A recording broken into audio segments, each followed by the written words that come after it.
can't solve the problem of poverty alone. We can't solve the poverty problem alone.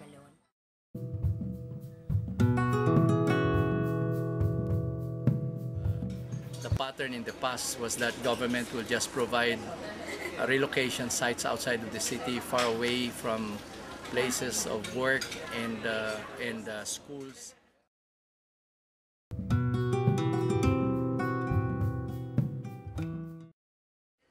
And that has been a pattern that has not been addressed, and so we realized that we should not just depend everything on government and complain everything about government, but we can actually help find solutions.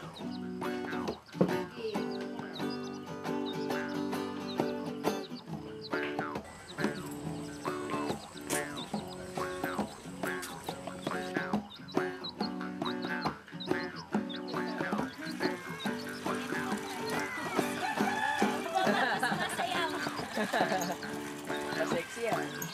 Welcome to JK.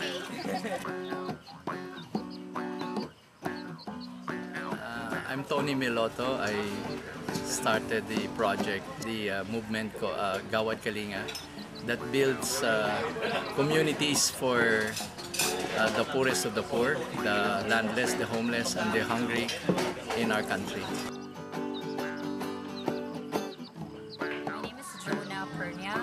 I'm the head of Gawad Kalinga Partnership, so I deal with all of those interested to partner with us in nation building and poverty eradication, and now with CSI in wealth creation. My name is Jair Seguidar, and I'm working full-time for GK in the program called the CSI. It stands for the Center for Social Innovation. And I'm taking care of their internship program and their volunteer management, also support of the social entrepreneurs. So the concept here in Enchanted Farm is to evolve a place or a template whereby both entrepreneurs, we encourage the young to be the initiators of this program. Any entrepreneur involve the residents into partnership. So the resident poor does not only become a laborer earning a low wage, but he becomes a partner in the business. What you see here in Enchanted Farm, there are a total of 40 plus houses. And these people came from several blighted communities in and around Bulacan.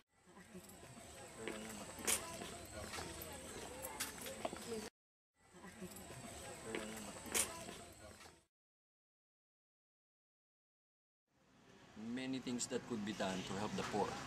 Primarily, what it is, to open it to farming.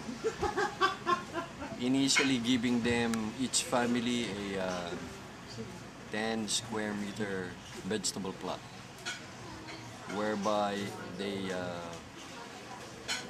plant several varieties of vegetables, and among themselves exchange the products. And the better planters, or those who are more industrious, are given bigger plots. So the 10 square meters changes to 50 square meters. People who have inherent talents are trained further. So people who are skilled in carpentry, in masonry, and in construction work, they are trained further to better their skills. For example, in Bulacan, there's a cement company that offers to retrain masons to do how to do better cement work, and they are engaged into monthly and quarterly competitions, and the best of them are able to, get better jobs. Out there is a basket weaving thing. They also have the kitchen, so people who know how to cook could get trained cooking. in many places it begins with what they already know. So that's how we teach them how to help themselves. On another hand, we also are able to, we also involve their children. The problem of the poor parent is he is most of the time unable to send his child beyond the primary level. So our partner universities normally accept scholars from the Gawad Kalinga areas. And that's a great opportunity for the poor. Isa, tiga-bilangin kasi marami sa Ruby. So this, you look at the Enchanted Farm, this is our village university for people who want to study sustainable development. I see. This is also an incubator for social business. So we raise ducks and turn them into, turn the eggs into salted eggs and balut. We also process goat and carabao's milk and make mozzarella and make the best fromage cheese. We grow our own dill, we grow our own citronella and lemongrass. For our cosmetics, we have human nature that uses a lot of indigenous ingredients. So they are able to provide jobs for more than 30,000 people now. Flavor niya, labuyo, siling labuyo, mangga, pero mahal, tig-100 ang isang piraso. Masarap pa sa imported. Pero mas masarap yun.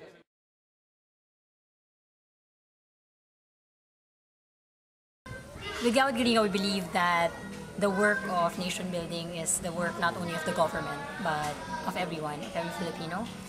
So the way that we work in partnerships is that we engage not only the government, but also the private sector, including corporations, other NGOs, individuals, social civic organizations, and even the students.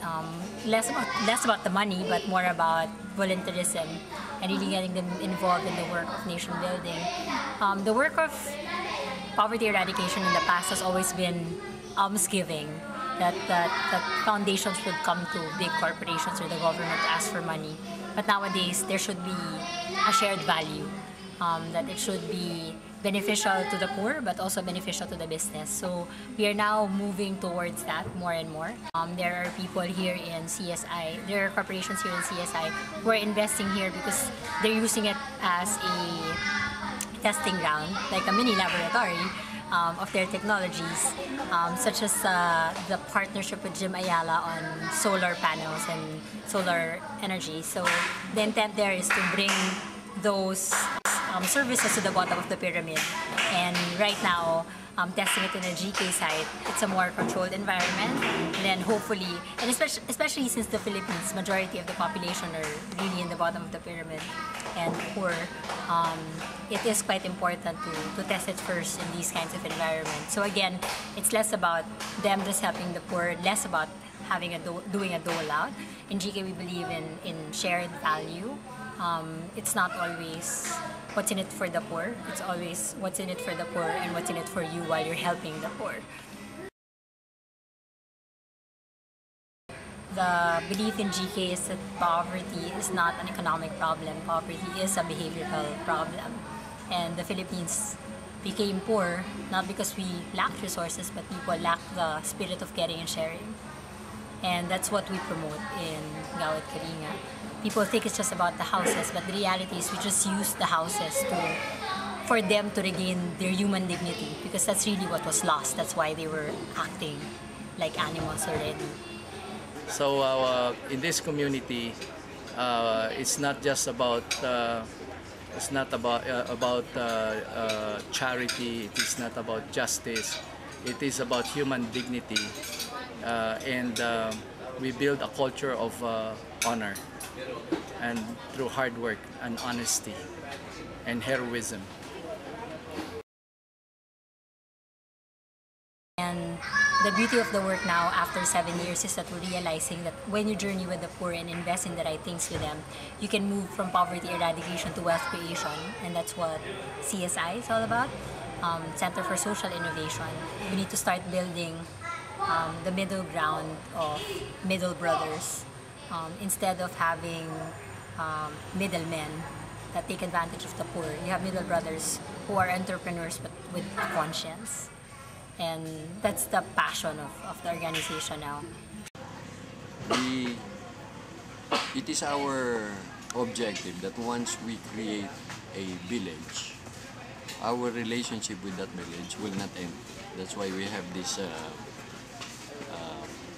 phrase in Tagalog. We say, Walang Iwanan. And we started this social movement in 2003, and we have built about 2,000 communities in the last 8 years. I guess the best thing that you guys could do is come to the site, or come visit us. That's the best way to really see how GKs is different from a lot of the NGOs.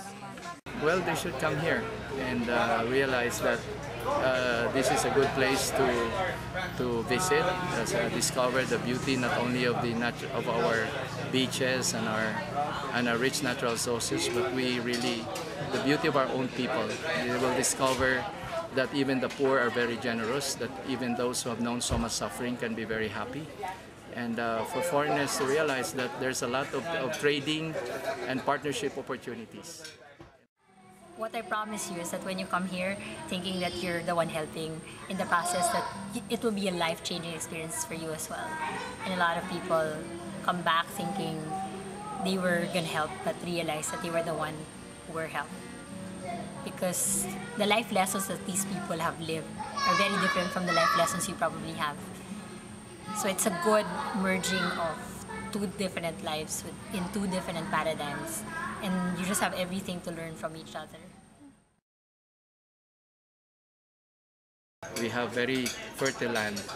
We have the best biodiversity in Asia, and we are almost 100 million consumer base. We should be able to feed our own people. We should be able to produce our own people. We should be able to clothe our own people. We should build houses for our own people. Our thesis is very simple. Filipinos will end poverty in the Philippines. We should not depend on foreign aid, or we should not just go around begging for help around the world. There's no reason for our country to be poor. It's a generational change. In Gawad Kalinga, I see the parents, I get inspired, but I see the kids and realize that the life they would live is not the same lives that their parents had to suffer from. I realized that change can happen.